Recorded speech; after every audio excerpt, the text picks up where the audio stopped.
लोकसभा आणि विधानसभेच्या निवडणुका अगदी काही महिन्यांवर येऊन ठेपल्या आहेत. अशात काही पक्षांमध्ये इन्कमिंग वाढलं आहे. भाजपमध्ये येणाऱ्यांची संख्या वाढते आहे. चक्क विधिमंडळाच्या अधिवेशनादरम्यान काही पक्षप्रवेश पार पडले. हिवाळी अधिवेशनातच भाजपकडून पक्षप्रवेशाचा झाले आहेत. हिंगणघाटचे भाजप आमदार समीर कुणावार यांनी विधानभवनातील पक्ष कार्यालयात पक्षप्रवेश उरकले. हिंगणघाट मतदारसंघातील काँग्रेस, शिवसेनेच्या सरपंच आणि पदाधिकाऱ्यांनी भाजपमध्ये प्रवेश केला आहे. या भाजप प्रवेशाची हिंगणघाटमध्ये जोरदार चर्चा होते. हिंगणघाटमधील या नेत्यांनी आधी उपमुख्यमंत्री, भाजपचे वरिष्ठ नेते देवेंद्र फडणवीस यांची भेट घेतली. त्यानंतर समीर कुणावार यांच्या प्रमुख उपस्थितीत विधानभवन परिसरातच पक्षप्रवेश झाला. आगामी निवडणुकीची तयारी म्हणून प्रत्येक मतदारसंघात भाजपकडून पक्षप्रवेशावर भर आहे. अशात हिंगणघाटमधील काँग्रेस आणि शिवसेनेच्या नेत्यांनी भाजपमध्ये प्रवेश केला. काँग्रेस शहराध्यक्ष संदीप देरकर यांनी भाजपमध्ये प्रवेश केला आहे. त्यांच्या या पक्षांतराची जिल्ह्यात चर्चा होते.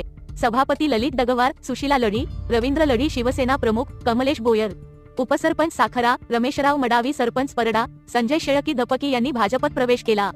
सौ नीता शेळकी, सरपंच धपकी, प्रल्हाद नांदुरकर, ग्रामपंचायत सदस्य परडा, नामदेवराव उमाटे, समुद्रपूर, नारायणराव बादाने, पारोधी, विनायकराव मोंढे, अंतरगाव यांनीही भाजपची वाट धरली आहे. निवडणुकीची तयारी म्हणून भाजपकडून ग्रामीण भागात मिशन पक्षप्रवेश राबवण्यात येत आहे. त्याच अंतर्गत हिंगणघाटमधील नेत्यांचे पक्ष प्रवेश झाले आहेत. काँग्रेस आणि शिवसेनेच्या काही नेत्यांनी भाजपमध्ये प्रवेश केला आहे. त्यामुळे येत्या काळात महाराष्ट्रात अनेक मोठे राजकीय बदल झाल्याचं पाहायला मिळण्याची शक्यता आहे. निवडणुकांच्या पार्श्वभूमीवर भाजपमध्ये इनकमिंग सुरू झालं आहे. त्यामुळे येत्या काळात राज्याच्या राजकारणात काय घडतं हे पाहणं महत्त्वाचं असेल.